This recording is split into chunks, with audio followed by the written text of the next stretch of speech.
Aston Martin is a team that will be extremely optimistic in the next couple of years, including this year.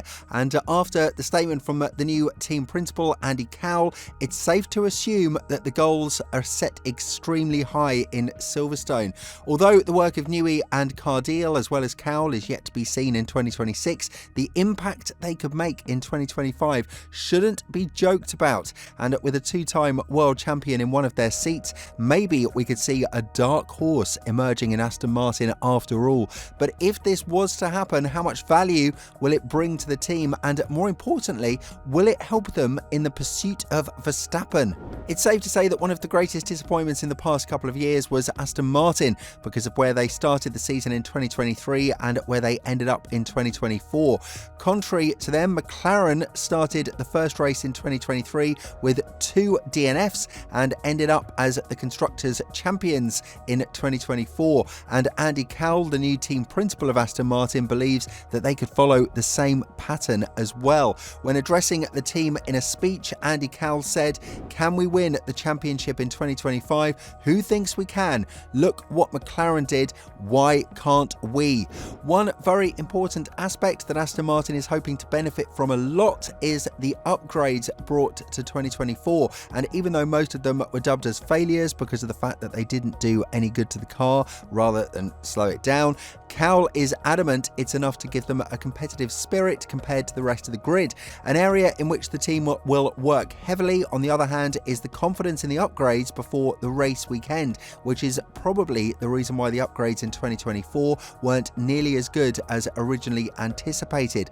Furthermore, Cowell said, "There is no lack of effort throughout the team. We definitely won the World Championship for the most updates in 2024, but those updates didn't deliver the lap time. And what everybody wants in this business is to deliver lap time. That's not to say we must get it right every time. I've seen statistics that show in true research and development environments a 20% success rate is high. If we can get that, then it's good. But the difference is that this needs to happen at the AMR Technology Campus and not at the track."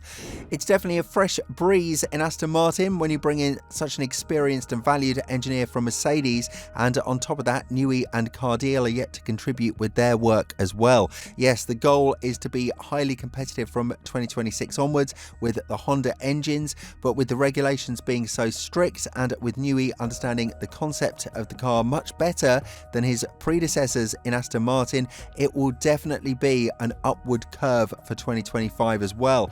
And here is the big issue: the team doesn't really have the top combination of drivers to win the Constructors' Championship or to be close to Ferrari and McLaren, at least judging by what we have seen in the past couple of years. Alonso is not to be blamed for anything. After all, he's been carrying the team on his back for pretty much the entire tenure he's been there from 2023 onwards. On the other hand, Lance Stroll has been quite uncompetitive, and with mistakes like the one in Brazil where he crashed out on the formation lap, you could easily see the difference and the problem as to why the team is incapable of winning anything. To say that they could fight for the championship in 2025 might be a bit of a far-fetched scenario, because the work of Newey starts on the 1st of March, and by then the team will already have a car ready to hit the tracks on the 16th of March. Of course, now that the new regulations are upon us, the lower bracket teams are highly unlikely to invest a lot in 2025 and focus on 2026. And while Aston doesn't belong in this category, they might be the first out of the top 5 teams to follow the path of the teams that we just talked about. But Cowell believes that the goal is not just 2026, but the years that are to follow as well. And when talking about the long-term focus on the Silverstone-based squad, Andy continued, "2026 is a huge opportunity for us, but it's not just about 26, it's about 27, 28, 29 and 30. It's about building a team that can achieve sustained success. Yes, 2026 is important, but it's just another step on the journey. 2025 is also an important step on our journey, and we are focused on improving our performance this year and carrying positive momentum into 2026. We must not underestimate the scale of the challenge to bring all these elements together. We've got to make the transition from a customer team to a works team at the same time as the new regulations come into play, and we've got to design and manufacture our own gearbox along with other components of the car that have previously previously been supplied to us by Mercedes. That is the other factor that Aston Martin is looking to capitalise on heavily from 2026 onwards, the Honda partnership. We've seen how much success Red Bull has had with the Japanese manufacturer, and of course it's something that will always beg the question, is there more in the bag for Honda, or did they reach the pinnacle of motorsport with Red Bull in the past couple of years? Sure, they didn't win the Constructors in 2024, they didn't even finish second, but if you were to look at Perez's performance, you would understand that it's not really the engine supplier that was the problem. The relationship between Honda and Red Bull is very complicated because technically Honda is supplying the intellectual properties of their engine to Red Bull, who will enter the 2026 season as rookies in the engine manufacturer pool of F1.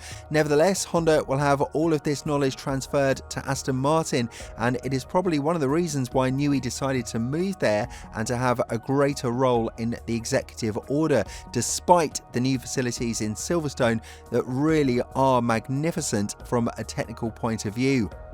Still, the risk of the upgrades being produced and tested in the facilities and them not matching the on-data performance is a risk that Cowell is ready to take on, and it was something that he had to deal with quite often in Mercedes. When talking about it, he said there will always be the risk of data not quite matching up with what we find on the circuit, but our simulations can give us a robust steer, and I'm confident that we can get to the point where we're right 90% of the time. That is the level that World Championship winning teams are operating at, so that needs to be our aim at a minimum. And all of this is bringing a question to the table. Will Aston Martin prove to the rest of the world that they have what it takes to bring Verstappen on board? Of course, the seat that he will likely take is Alonso's because of the nepotism in Aston Martin that is plaguing the performance of the team. But if this is about to happen, there are slim chances that Aston Martin can win the Constructors' Championship because of how compacted the grid will be.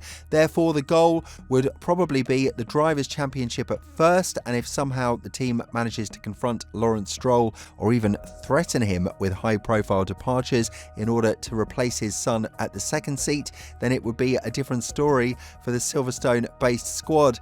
The chances are definitely there. We've heard a lot from Jos Verstappen, and it's obvious that the Dutchman doesn't see a bright future for his son in Red Bull if things continue the way they have been. So if something doesn't change drastically, which is a belief that Max has as well, then the championship in 2025 will be out of reach. And the goal for Verstappen is clear. He either wins races in a car that can win races, or he is out of the team and looking for another one.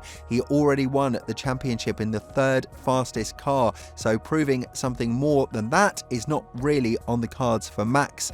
With all this in mind, do you think that Aston Martin does have what it takes to be competitive in 2025? And more importantly, do you think that they will be the favourites to compete for the Drivers' Championship in the new regulations and lure Verstappen with their package? Let us know in the comments below, and if you're interested in the greatest upgrades from the F1 teams for 2025, make sure to check out the video that's appearing on your screen right now.